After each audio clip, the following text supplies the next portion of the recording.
बहुत बहुत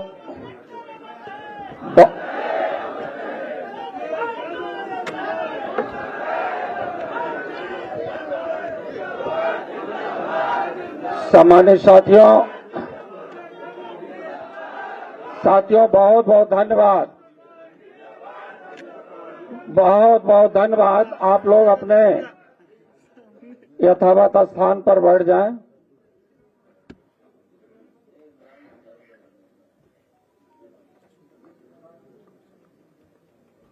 सबसे पहले आज बहुत बड़ी संख्या में और अच्छे लोग समाजवादी पार्टी की सदस्यता लेने के लिए समाजवादी पार्टी उत्तर प्रदेश के कार्यालय में आए हैं। मैं सभी लोगों को बहुत बहुत बधाई देता हूं, धन्यवाद देता हूं, स्वागत करता हूं। आज देश के सामने बहुत बड़ा संकट है और उस संकट का सामना करने के लिए समाजवादी पार्टी के राष्ट्रीय अध्यक्ष जी ने उस चुनौती को स्वीकार किया है और उस बड़ी चुनौती को, जो संविधान और आरक्षण देश से खत्म किया जा रहा है, ऐसी चुनौती को स्वीकार करने वाले समाजवादी पार्टी के राष्ट्रीय अध्यक्ष माननीय अखिलेश यादव जी का साथ देने के लिए पूर्व में कैबिनेट मंत्री रहे और वर्तमान में राष्ट्रीय संयोजक सामाजिक परिवर्तन मिशन के राष्ट्रीय संयोजक हैं। माननीय दद्दू प्रसाद जी अपने बहुत से साथियों के साथ आज पार्टी की सदस्यता ले रहे हैं। बहुत बहुत धन्यवाद।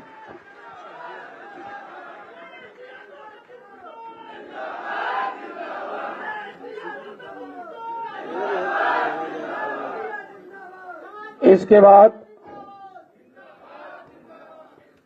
बाद पूर्व चेयरमैन रहे, राज्य मंत्री और बसपा के लखनऊ मंडल के कोऑर्डिनेटर भी रहे। आप भी उसी चुनौती को स्वीकार करने के लिए आपके बीच में आए हैं, पार्टी की सदस्यता लिए हैं। श्री सलाहुद्दीन साहब बहुत बड़ी संख्या में अपने लोगों के साथ आए हैं। आपका भी बहुत बहुत वंदन।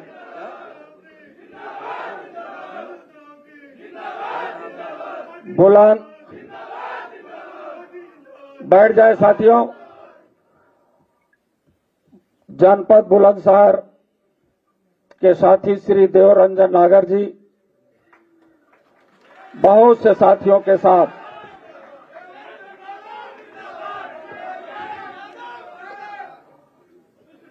श्री जगन्नाथ कुशवाहा जी, इन्होंने बड़ी संख्या में मौर्य समाज के लोगों को ला करके माननीय राष्ट्रीय अध्यक्ष जी के पास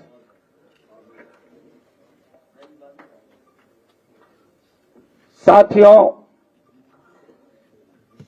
अब माननीय राष्ट्रीय अध्यक्ष जी प्रेस के माध्यम से आप लोगों को कुछ बातें बताने का काम करें।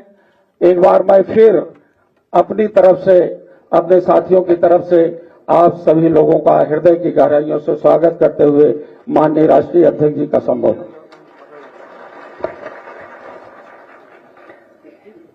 मैं सबसे पहले अपने प्रेस के साथियों का बहुत धन्यवाद देना चाहता हूं। आज बहुत खुशी की बात है कि आज समाजवादी पार्टी में बड़ी संख्या में सभी लोग सदस्यता ले रहे हैं। सबसे पहले पूर्व में बहुत समाज में काम करने वाले, जमीन पर गरीब, मजलूम, बहुजन समाज के लोगों को जोड़ने वाले, समय समय कठिन परिस्थितियों से भी निकलने वाले दद्दू प्रसाद जी, उनका मैं स्वागत करता हूं। समाजवादी पार्टी में आज शामिल होने के लिए मैं उन्हें बधाई देता हूं उनके बड़ी संख्या में साथी जो यहाँ पर मौजूद हैं उनका धन्यवाद देता हूँ। बहुत बड़ी संख्या में जो हॉल के बाहर हैं, जो अंदर नहीं आ पाए हैं, मैं उनको भी बधाई देता हूँ। और दूर दराज जो देख रहे होंगे, सुन रहे होंगे, क्योंकि संभव नहीं था सब लोगों का यहाँ आना, बड़ी संख्या में इनसे जुड़े हुए लोग पूरे प्रदेश में, उन सब का मैं बहुत बहुत धन्यवाद और आभार प्रकट करता हूं दद्दू प्रसाद जी के माध्यम से। इधर सलाउद्दीन साहब से बहुत बार चर्चा हुई, इनके बहुत साथी सहयोगी समय समय पर हमसे मिले, ये दूसरे दल को मजबूत कर रहे थे। अब समाजवादी आंदोलन को और समाजवादी लड़ाई को आगे बढ़ाने के लिए मैं सलाउद्दीन साहब का और उनके साथ जितने सहयोगी साथी आए उनका बहुत बहुत धन्यवाद और आभार प्रकट करना चाहता हूं।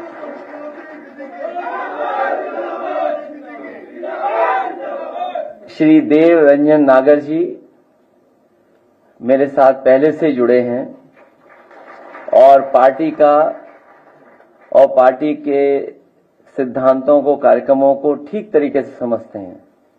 और आज जो राजनीतिक परिस्थितियां हैं और दुनिया में जिस तरह की राजनीति चल रही है, जिस तरीके से टेक्नोलॉजी और तमाम विचारधाराओं का प्रभाव डाला जा रहा है, उन सब चीजों को समझने वाले मुझे खुशी है कि आज देव रंजन नागर जी समाजवादी पार्टी में आकर के हमारी पार्टी को मजबूत बनाने का काम करेंगे।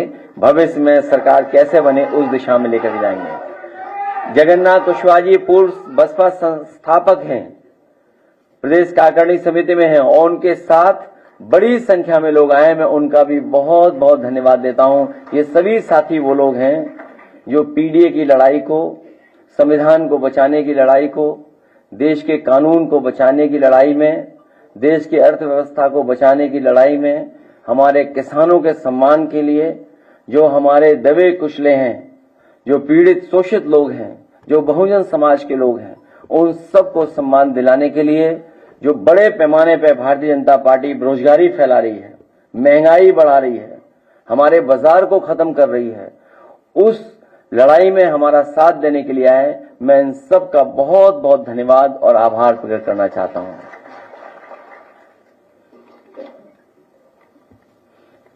इसके साथ साथ हमने और आपने एक बहुत ही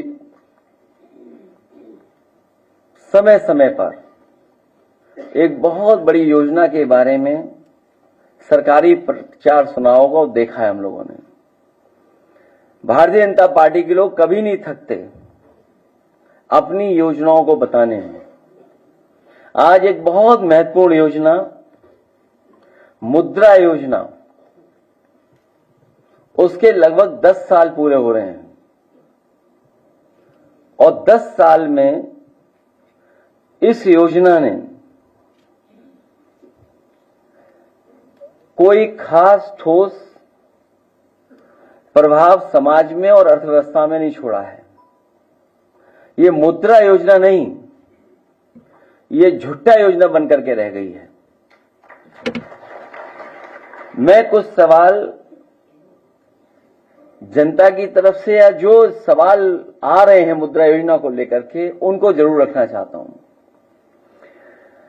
मुद्रा योजना की पहली 10 की पारी होने पर 10 वर्ष के नाम पर निम्नलिखित 10 महत्वपूर्ण, सरल और सीधे सवाल तो जनता भाजपाई से पूछ सकती है और हम लोग भी भारतीय जनता पार्टी से पूछना चाहते हैं, क्योंकि आंकड़े के खेल में कोई नहीं जीत सकता उनसे। समय समय पर जो आंकड़े सरकार बताती है, लेकिन वो आंकड़े कहां से आते हैं, किस मेथोडोलॉजी से आते हैं, किस तरीके से वो प्राप्त करते हैं, उसकी कोई जानकारी नहीं मिलती है। चाहे जो बड़े बड़े महाआयोजन हुए हैं उसकी जो आंकड़े बताए गए, वो आंकड़े तो बढ़ चढ़ करके बताए गए, लेकिन जब कभी भी हम और आप लोग सवाल करते हैं कि जो लोग खोए हैं, जिन लोगों की जान चली गई, जो लोग सड़क के आने जाने में जिनकी जान चली गई, उसके जवाब में कोई आंकड़ा सरकार की तरफ से नहीं आता है। तो इसलिए मुद्रा योजना को लेकर के क्या सच में 52 करोड़ लोगों को मुद्रा योजना का पैसा मिला? यदि ये सत्य है तो मुद्रा ऋण लेने वालों ने अगर 2 लोगों को भी रोजगार दिया तो पूरे देश में बेरोजगारी लगभग शून्य होनी चाहिए। क्या इस तथ्य में कोई डिफरेंस नजर आता है, विसंगति नजर आती है? जब दोनों ही आंकड़े सरकारी हैं तो मुद्रा योजना या बेरोजगारी के आंकड़े में से किसको सही माना जाए? क्योंकि अगर योजना 52 करोड़ लोगों तक पहुंची और 52 करोड़ में अगर एक प्राप्त ने 2 लोगों को भी नौकरी दी है तो सोचो आंकड़ा कितना बड़ा बनता है।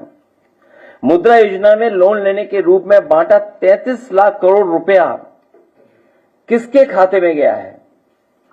ये 10 साल की योजना में कोई छोटा मोटा पैसा नहीं इकट्ठा हुआ है या बांटा नहीं गया, 33 लाख करोड़ रुपया बांटा गया है।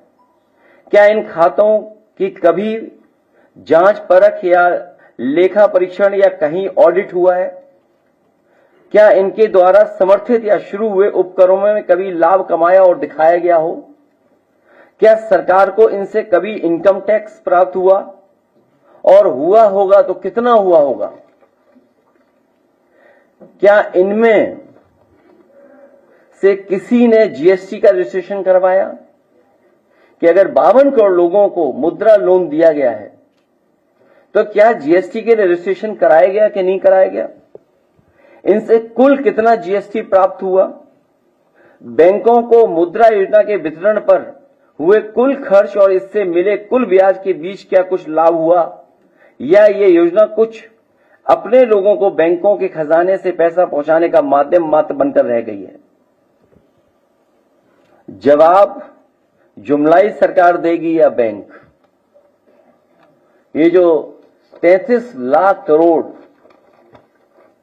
और 52 करोड़ लोगों को पहुंचाया गया इससे लोन का, तो आखिरकार जवाब कौन देगा? सरकार देगी या बैंक देगी? ये बातें मैं इसलिए कर रहा हूं क्योंकि भारतीय जनता पार्टी अपनी नाकामी छिपाने के लिए बहुत सारे फैसले लेती है।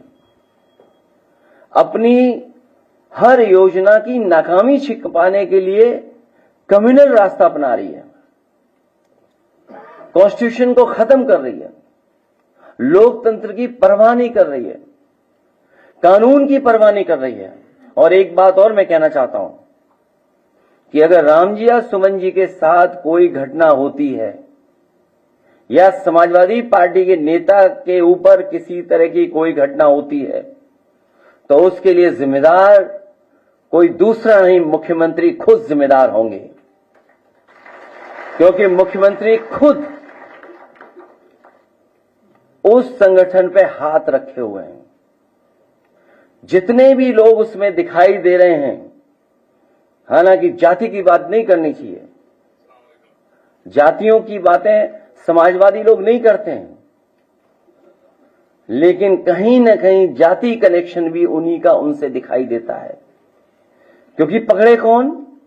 करने वाला वही, पकड़ने वाला भी वही, रिपोर्ट लिखाने वाले अगर जाएं तो सामने वही दिखते हैं। इसलिए अगर कहीं कोई घटना हो रही है, अगर किसी को किसी तरह की अपमान भी होता है तो कि जिम्मेदार अगर कोई है तो मुख्यमंत्री खुद जिम्मेदार हैं, क्योंकि वही बढ़ावा दे रहे हैं। जिस तरीके से हिटलर के जमाने में ट्रूपर्स होते थे, उसी तरीके से इन्होंने एक हिडन अंडरग्राउंड फौज तैयार की है जो समय समय पर लोगों को अपमानित कर रही है, थानों में अपमानित कर रही है, तहसील में अपमानित कर रही है, पैसे लूटने में सबसे ज्यादा आगे दिखाई दे रहे हैं। जो लोग कहते थे कि यहां 0 टॉलरेंस है करप्शन के लिए, इनका खुद अधिकारी पकड़ा गया। और अगर वो कहीं छिपा नहीं है, वो मुख्यमंत्री आवास में छिपा होगा। मैं एक बार फिर दद्दू प्रसाद जी, देवरंजन नागर जी और सलाउद्दीन साहब से लेकर के जगन्नाथ कुशवाहा जी, जितने भी उनके सहयोगी साथी आए हैं, मैं उन सब का अपनी तरफ से, पार्टी की तरफ से बहुत बहुत धन्यवाद देता हूं, स्वागत करता हूं, बधाई देता हूं। और इस उम्मीद के साथ कि आने वाले समय में जो पीडीए का रास्ता है, पीडीए का संघर्ष है, उसको और मजबूत बनाने का काम करेंगे।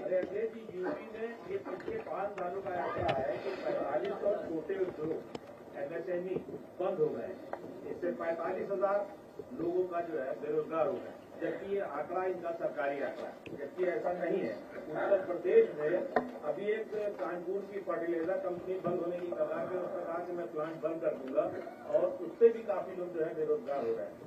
बेरोजगारी की क्या है प्रदेश में कि सरकार जो है इस पर तवज्जो न देके अपने दूसरे मुद्दों में भटका देती है। जो आप सवाल पूछ रहे हैं एमएसएमई का, ये मुद्रा लोन भी कहीं न कहीं उन्हीं कारोबारियों के पास पहुंचा होगा। सवाल तो सबसे बड़ा यही है कि अगर 33 लाख करोड़ पूरे देश में और उत्तर प्रदेश में सबसे बड़ा हिस्सा आया होगा, और उत्तर प्रदेश में एमएसएमई सबसे बड़ी संख्या में है, यही हमारी इकोनॉमी को सपोर्ट करती है इंडस्ट्री, और यही सबसे ज्यादा रोजगार और नौकरी देने का काम करती हैं। अगर उसी इंस्टीट्यूशन को ये खत्म कर रहे हैं और इनकी गलत नीतियों के कारण हो रही हैं, तो उसी को छिपाने के लिए कम्युनल रास्ता अपना रहे हैं। और जब से ये अयोध्या हारे हैं तब से ये और कम्युनल होते चले जा रहे हैं। हालांकि अगर वो सुने तो ज्यादा अच्छा लगेगा। अगर हम लोग उनकी टिप्पणियों को सुने, मैं तो कहूंगा कि अगर पूरा वीडियो किसी के पास हो तो थोड़ा समय लगेगा, तब तक वो हम लोग अपलोड कर लें या उसको यूट्यूब से निकाल लें। मैं कहूंगा कि वो जो जहां से अरविंद केजरीवाल जी का शुरू करती हैं वो, क्योंकि ये सुनना जरूरी है। ये कॉन्फिडेंस या इस तरह की भाषा देने के लिए जो कॉन्फिडेंस मिल रहा है वो आखिर कहां से आ रहा है। और मैं आपको बता दूं, हालांकि मेरा आपका कोई संबंध नहीं है, क्योंकि बीजेपी वाले सोचते होंगे कि आपसे मैंने सवाल पूछवाया होगा। हालांकि वो विषय ऐसा नहीं है, लेकिन फिर भी मैं कह सकता हूं, अगर अपोजिशन वाले तारीफदार कहें सर, एक अखबार दैनिक जागरण, मैं अपने सभी समाजवादी साथियों से कहूंगा, दैनिक जागरण को पढ़ना बंद कर दें, आप खरीदना बंद कर दें। उनके जितना कारोबार है उससे बिल्कुल अपने आप को जोड़े नहीं, दूर कर लें। अभी सुन लो बेटा, क्योंकि तुम नए हो, और नया मैं इसलिए बोल रहा हूं क्योंकि पत्रकार साथी 8 बजे कोई सो के नहीं उठता। इनको जगाया गया था मेरे घर पहुंचाने के लिए। और एक और व्यक्ति है, अमरोहा का है कि मुरादाबाद का है, पत्रकार साथी जानते होंगे उसका नाम, मैं नाम स्लिप कर रहा हूं, वो दैनिक जागरण, और एक आईएएस अधिकारी अवनीश अवस्थी। मुझे कोई संकोच नहीं है, एक आईएएस अधिकारी अवनीश अवस्थी, उनके इशारे पर, मुख्यमंत्री के इशारे पर, ये जो टर्म आज मुख्यमंत्री यूज कर रही है, जो आप सवाल मेरे से पूछे हो, इस सब ने मिलकर के साजिश रची थी। और ये पीडीए परिवार के लिए कोई नई चीज नहीं है, इनको अपमानित होना ही पड़ता है। कोई ऐसा पीडीए परिवार का यहां बैठा ये नहीं कह सकता है कि समाज में कभी न कभी वो अपमानित न हुआ हो। उन्हें अपमानित होना ही पड़ता है। ये हम लोगों की लंबी लड़ाई है, और एक कोई मनु गड़बड़ाए थे, उन्होंने ये व्यवस्था की जिसकी वजह से हमें आज भी अपमानित होना पड़ रहा है। कोई ये मनु महाराज गड़बड़ कर गए जिसकी वजह से आज भी हम लोगों को अपमानित होना पड़ रहा है। और अगर वीडियो आ गया हो तो जरूर दिखाइए, ये चाल चरित्र और चेहरा भारतीय जनता पार्टी का दिखाई देगा आपको स्क्रीन पर।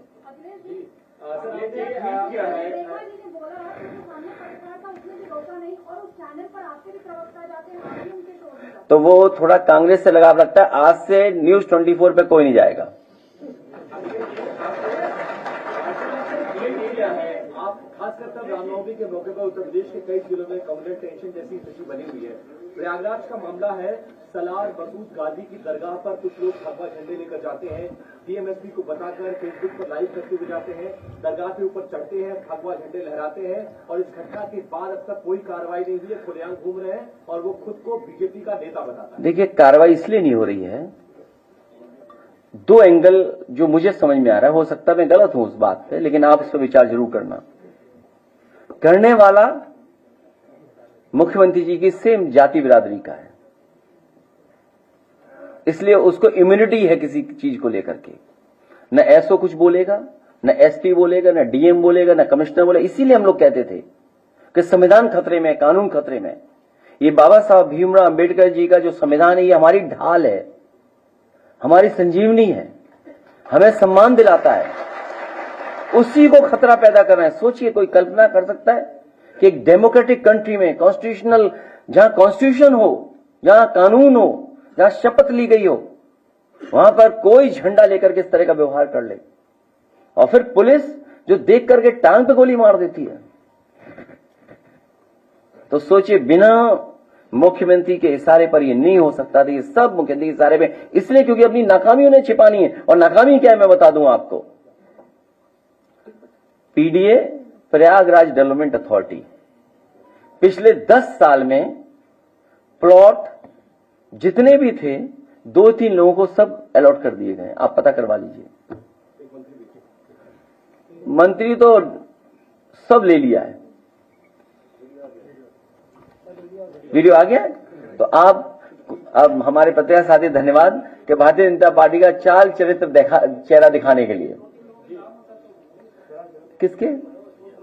नहीं, पीडीए वाले, पीडीए वो है डेवलपमेंट अथॉरिटी है। उसमें सुनने में आया कि अभी मैं जानकारी कर रहा हूं, अभी जानकारी कर रहा हूं कि आखिरकार वो किसको सब दिया जा रहा है। ये सब इसलिए दिया जा रहा है कि उसकी जानकारी किसी को ना हो। भाई, कुंभ में जो लोग चले गए उनकी संख्या क्या है, मर गए, उनको मुआवजा नहीं दे रहे हैं आप। नहीं, ये नहीं दिखाइए, वो दिखाइए जो रियल इंटरव्यू है न्यूज 24 का। अखिलेश जी, आपके माननीय विधायक आर के वर्मा जी ने सदन में एक प्रश्न किया था कि दलित, पिछड़े और अल्पसंख्यक के जो शिक्षक है उनसे उत्पीड़न हो रहा है। वहीं डॉक्टर अली अरशद जाफरी का भी उन्होंने जिक्र किया था। प्रोफेसर आलोक कुमार राय जो कि लखनऊ विश्वविद्यालय के कुलपति हैं, अब उन्होंने उन पर जो है जांच बैठा दी है। इस पर आपकी पार्टी का क्या एक्शन है? और लगातार अन्याय के खिलाफ लड़ते रहेगी समाजवादी पार्टी। शिक्षकों को जो है अन्याय के खिलाफ समाजवादी पार्टी लड़ती रहेगी।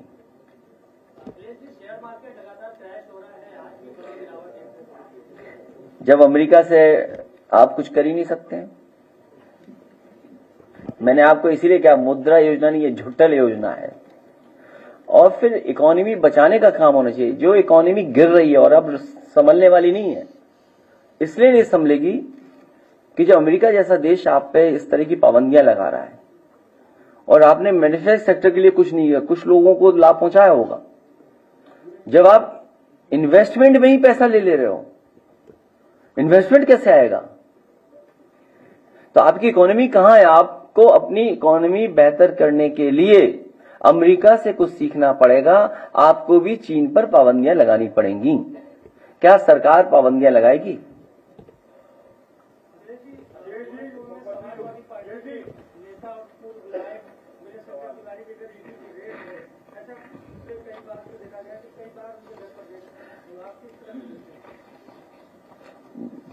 सरकार जिसके पे चाहे उसके यहां भेज सकती है ईडीसी व इनकम टैक्स, और फेस करना चाहिए। अगर कोई बात है तो अपने कागज दिखाए जाएंगे।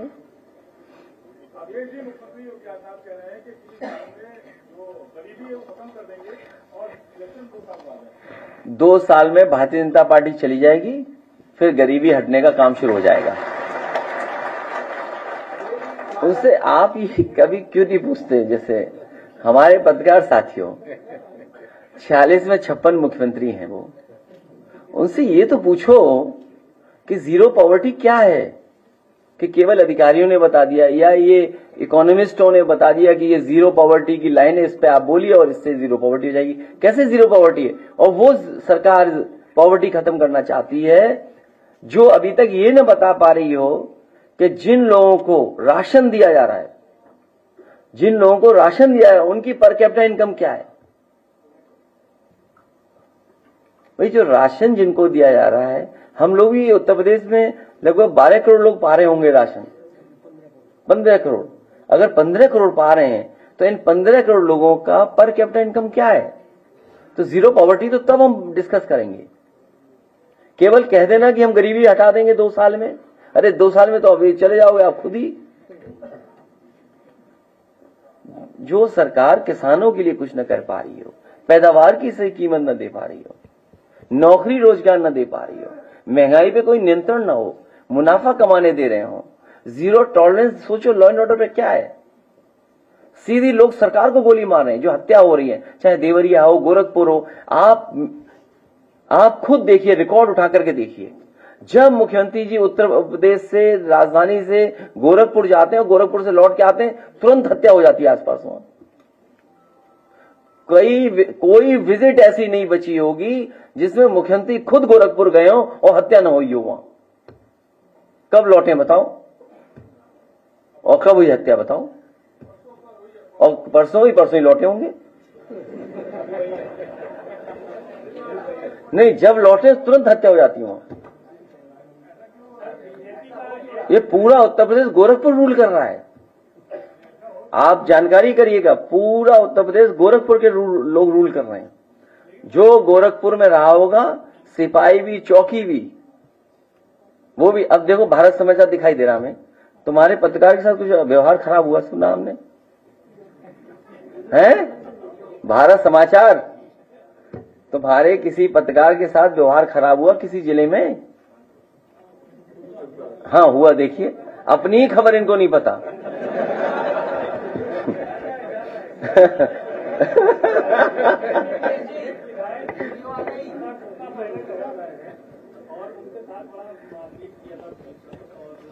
तो मैं क्या कहूं बताओ बीजेपी के विधायक के लिए, हम उनकी रक्षा करें?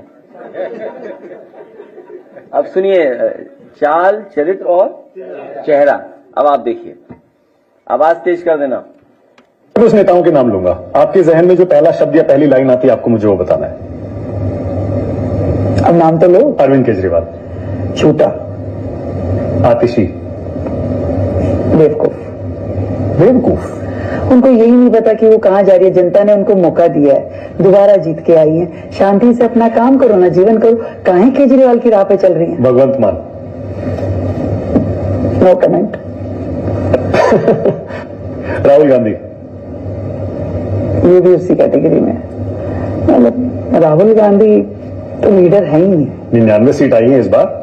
हाँ, तो उनके लिए थोड़ी ना, ये कांग्रेस का जो नाम पुराना है, पुरानी लीडरशिप जुड़ी है, लोग आज भी कांग्रेसी हैं। वो जो जिसे स्वतंत्रता के संग्राम से जुड़े हुए लोग हैं, उनको आज भी सब कांग्रेसी हैं, क्योंकि तब कोई और पार्टी होती नहीं थी। ओके। प्रियंका गांधी। प्रियंका गांधी सो मतलब good for nothing. Kanhaiya Kumar. हाँ, देश तोड़ो। नरेंद्र मोदी। देश जोड़ो। देश जोड़ो। अमित शाह।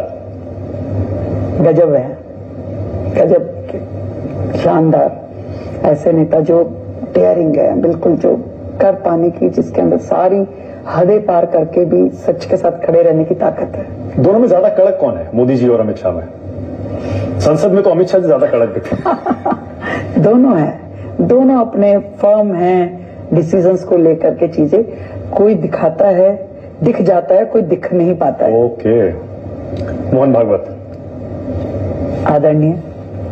अखिलेश यादव आए थे दिल्ली में प्रचार करने। टूटी चोर। कपिल मिश्रा आपके मंत्री।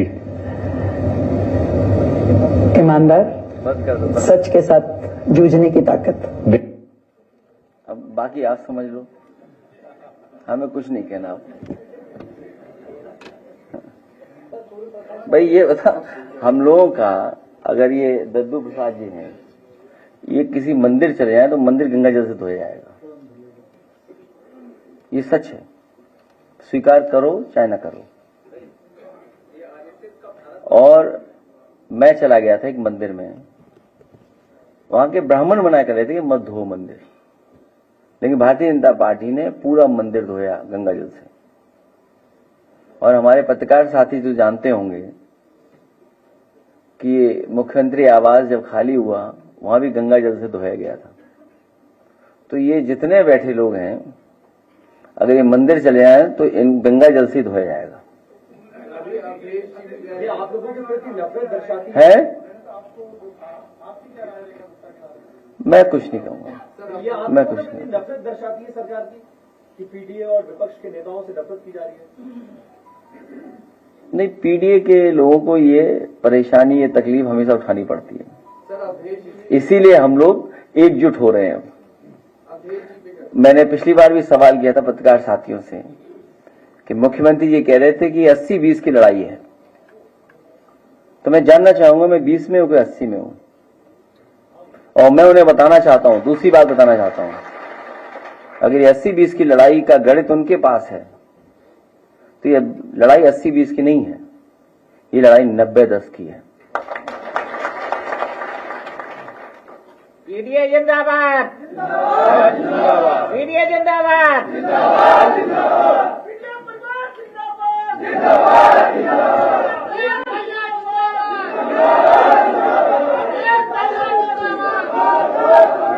पार्टी के नेताओं को नोटिस भेजी जा रही है कि बिल के खिलाफ प्रदर्शन न करें। उससे कोई फर्क नहीं पड़ता है, नोटिस से कोई डरने वाला नहीं है। मैं कुछ नहीं कहूंगा उसमें। मैं चिंता इस बात की कर रहा हूं, मुझे नहीं पता कि आप कौन हैं, लेकिन अगर कहीं मंदिर चले गए आप तो गंगा जैसे धुलवाया जाएगा। अब बताओ कौन हो आप? हैं? तुम्हारा नहीं धुलाया जाएगा। इसीलिए सवाल ऐसा पूछते हैं। अब ये बताओ, हमारा मंदिर न धोया उसके लिए क्या करें बताओ? क्या चीज? मैं उनके बारे में कुछ नहीं कह रहा। मनु महाराज ने जो कुछ किया गड़बड़, उसकी वजह से हमें फेस करना पड़ रहा है। ये कौन है मनु महाराज? प्रधानमंत्री के संसदीय निर्वाचन क्षेत्र में एक महिला खिलाड़ी के साथ कार में 7 लोगों ने इसकी इज्जत लूटी है और जब तक प्रधानमंत्री आते हैं तब तक इस तरह के हादसे होते हैं। इस तरह की घटनाएं उत्तर प्रदेश में बढ़ी हैं। इस तरह की घटनाएं उत्तर प्रदेश में बढ़ी हैं। पूरा प्रशासन, पुलिस, जो सुरक्षा होनी चाहिए, जिस तरह का इंतजाम होना चाहिए, पुलिसिंग होनी चाहिए, वो कुछ भी सरकार नहीं कर रही है। जब पुलिस से आप दूसरा काम लोगे तो आप उससे कैसे उम्मीद करोगे कि लॉ एंड ऑर्डर पे वो पुलिस काम करे? एक आध घटनाएं नहीं, कितनी घटनाएं। अभी कल ही जब हम लोग बैठे थे या परसों, पुलिस के खिलाफ पुलिस एफआईआर लगा रही, पुलिस ही ढूंढ रही है पुलिस को, और पुलिस को पकड़ के ला रही पुलिस। ये है उत्तर प्रदेश। बताइए, who is this Abhishek Prakash? वो तो मुख्यमंत्री आवास में होंगे कहीं। किसानों को मुआवजा नहीं दिया जा रहा है सर। प्रधानमंत्री की रैली के लिए जिस जमीन पे फसल काटी गई है, वहाँ बटाई के लोग खेती कर रहे थे, क्या उनको मुआवजा नहीं? एक मिनट। अच्छा, आप कौन पहले पूछेगा? अच्छा, पहले आप पूछ लो। सरकार की मछली बिक रही है, मुख्यमंत्री को पत्र लिखा है, मांग की है कि आगरा का जो शाहजहां गार्डन है उसका नाम बदल के अलीगढ़ के नाम पर कर दिया है। प्रसिद्धि बहुत कॉन्फिडेंट। मैं इस बात में और बात ऐड कर दूं, उन्हें मुख्यमंत्री बना दो, मांगना ही नहीं पड़ेगा किसी से। वो गवर्नर बन करके विधायक बनी, फिर मंत्री बनी। वो मंत्री बनने के लिए नहीं आई थी, वो मुख्यमंत्री बनने के लिए आई थी। इसलिए आप हमको उनके सामने भी नहीं जाना बीजेपी, नहीं नाम हमारा आपका भी बदल दें। वो किसका नाम बदलोगे तुम? आप सोचिए, आप कभी आप खुद सोचिए, बीजेपी अपने नेताओं का भी सम्मान करने के लिए कोई बड़ी योजना नहीं बना पाई, खासकर यूपी में। अभी जो मैच हो रहा था आईपीएल का, वो किसके नाम पे रखा गया बताइए? वो भगवान विष्णु के नाम पे था, एकाना स्टेडियम। लेकिन बीजेपी ने कोई बड़ा काम नहीं किया, क्योंकि उन्हें अपने नेता के नाम पे कुछ बनाना था, करना था। उन्होंने उसी स्टेडियम का नाम बदल दिया। सोचिए, भगवान से आगे है बीजेपी। दूसरा, नेताजी और समाजवादी पार्टी ने, हम लोगों ने मिलकर के वर्ल्ड क्लास एक कैंसर रिसर्च इंस्टीट्यूट बनाया। और कैंसर रिसर्च इंस्टीट्यूट इसलिए बनाया कि हमारे गरीबों को इलाज के लिए दिल्ली, बंबई या बड़ी बड़ी जगह जाना पड़ता है, और कैंसर का इलाज बहुत महंगा है, कोई अफोर्ड नहीं कर सकता है। और कैंसर का इलाज एक बार शुरू हो जाए तो उसको लगातार करना पड़ता है। वो भी चक गजरिया के नाम पे था, किसी के नेता के नाम पे नहीं था। हमें कोई दुख नहीं है, न कोई नाराजगी है कि आपने कल्याण सिंह जी के नाम पे कर दिया, लेकिन कम से कम वहां पर फंड्स तो हो इलाज तो हो गरीब का फ्री। लोक भवन, पूर्व प्रधानमंत्री अटल बिहारी वाजपेयी जी बड़े अकेले खड़े होकर बोर हो रहे होंगे। समाजवादी सरकार बनेगी, 2 महापुरुषों को और उनके साथ खड़ा करेंगे जिससे वो बोर ना हो।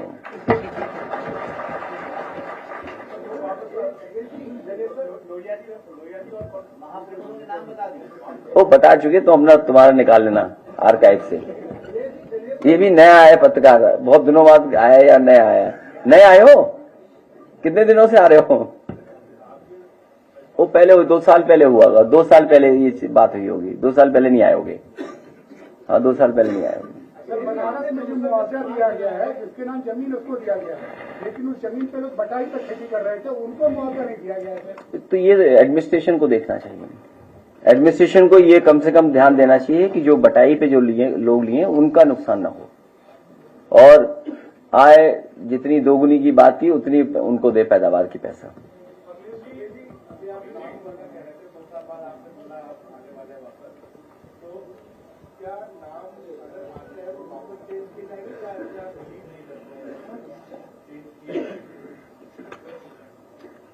आप क्या चाहते हो?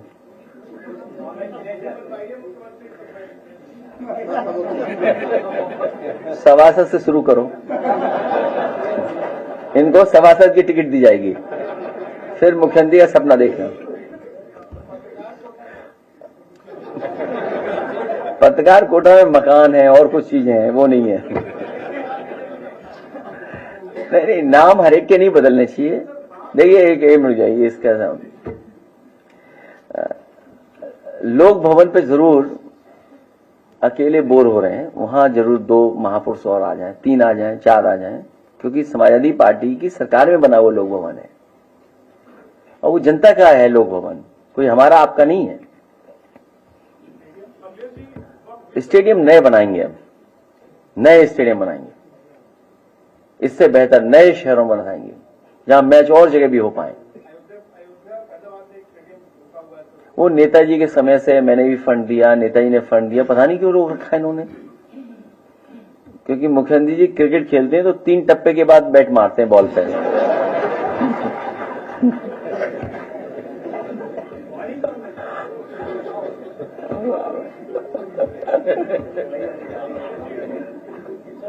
चले फिर जाए, अब हम लोग जाने दें। जाए बताओ। हाँ हाँ, वहाँ पर तमाम ऐसी जगहों पर जहाँ एक पेड़ भी लगा है, वहाँ राजनाथ सिंह जी और मुख्यमंत्री जी के नाम के बड़े बड़े बोर्ड लगे हुए हैं, जबकि आपका नाम एक ही जगह पूरे पार्क में जो कुछ बनवा रहे हर जगह के बोर्ड लगा है। देखिए, राजनाथ सिंह जी के नाम के अलावा सब नाम हटा दिए जाएंगे। देखिए, इन्हें पेड़ पौधों से कोई शौक नहीं है, सरकार को कोई दिलचस्पी नहीं है। अभी मैं कल या परसों कल इनफैक्ट अंग्रेजी अखबार में अहमदाबाद का जो रिवर फ्रंट बना है उसके 2nd और 3rd फेज का काम शुरू होने जा रहा है, और जो 2nd 3rd फेज का काम शुरू होने जा रहा है वो सिंगापुर की कोई कंसल्टेंट कंपनी है, उसके माध्यम से काम होने जा रहा है, और वो अपना काम आगे बढ़ा रहे हैं। लेकिन आपका one of the best river front है, मैं आज भी कहता हूं, ये रिवर फ्रंट एग्जाम्पलरी काम है दूसरे स्टेट्स के लिए और दूसरे सरकारें जो काम करना चाहें उनके लिए, जो आपका गोमती रिवर फ्रंट है। और गोमती रिवर फ्रंट उनके अपने रिवर फ्रंट से कई सुंदर है, अच्छा है, और एक्टिविटी ज्यादा है। यहां पर जो डिजाइन है उसमें एक्टिविटी ज्यादा है, लेकिन आपका नहीं चल रहा, आपका बंद हो गया। और सुनने में आ रहा है यहां के फुब्बारे चोरी होकर के गोरखपुर में लगा दिए गए हैं। इसकी जांच पड़ताल हमारे पत्रकार साथी जरूर करना कि जो फुब्बारे यहां आए थे वो चोरी करके गोरखपुर पहुंचा दिए गए हैं, और जो नाव की बात है वो प्रयागराज गई है। जो वाटर बस थी जो गोमती के लिए लाई गई थी, गोमती में लाई गई थी, वो वाटर बस थी, तो वो मैंने खुद देखा, वो प्रयागराज में चल रही थी। संजय निषाद ने अमेरिकी टैरिफ नीति पर और रहती है, लोग बोल रहे हैं, उनका कहना है लल्लू प्रसाद के लिए कि नेताओं के आने से वोट बैंक साथ नहीं आता। क्या नेताओं के आने से वोट बैंक साथ नहीं आता, संजय निषाद नहीं आता। ये बात तो ठीक कह रहे हैं, ये बात तो ठीक कह रहे हैं। संत कबीरनगर का परिणाम देख लिया उन्होंने शायद, संत कबीरनगर का परिणाम। और कभी कभी जहां से बनाए गए होते हैं उनके लिए आरोप नहीं लगाना चाहिए। एमपी समाजवादियों ने बनाया था, कंफ्यूजन ना हो उनको। अब वो बीजेपी नहीं छोड़ सकते हैं। बीजेपी ऐसी पार्टी है, एक बार पकड़ लेती है फिर बीजेपी नहीं छोड़ सकती। आपको अपना सिद्धांत, कार्यक्रम, योजनाएं छोड़नी पड़ेंगी। बीजेपी नहीं छोड़ सकते आप आरक्षण वाली लड़ाई छोड़ दोगे, सम्मान वाली लड़ाई छोड़ दोगे, गंगा जल से नहाने वाली लड़ाई छोड़ दोगे।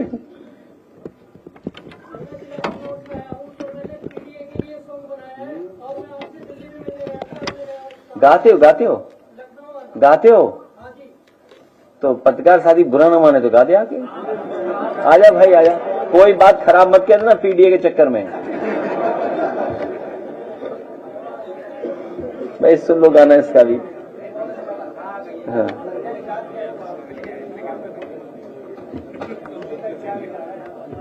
मैंने आपसे कहा बीजेपी ऐसा जकड़ लेती है कि अपना आरक्षण आंदोलन, आओ बेटा यहाँ माइक पे गा दो।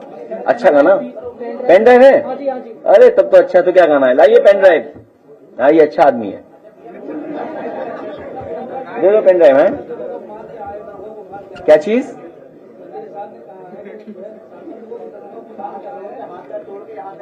अरे छोड़ी पुरानी बातें, इशू और है। अब इशू देखिए फार्मर का है, किसान का है इशू। किसान दुखी बैठा है, बताओ। इटावा में टमाटर पे वो चला दिया उसने। हाँ सोचिए आप, टमाटर है, कोई व्यवस्था नहीं। अभी गेहूं नहीं खरीदा जा रहा। आप बताओ गेहूं कौन खरीदा? प्राइवेट कंपनियां खरीद रही है, सरकार प्राइवेट से खरीदवा रही है। और तर्क क्या दे रही है? क्योंकि मार्केट में वैल्यू ज्यादा मिल रही है किसान को, इसलिए प्राइवेट में जाने दो।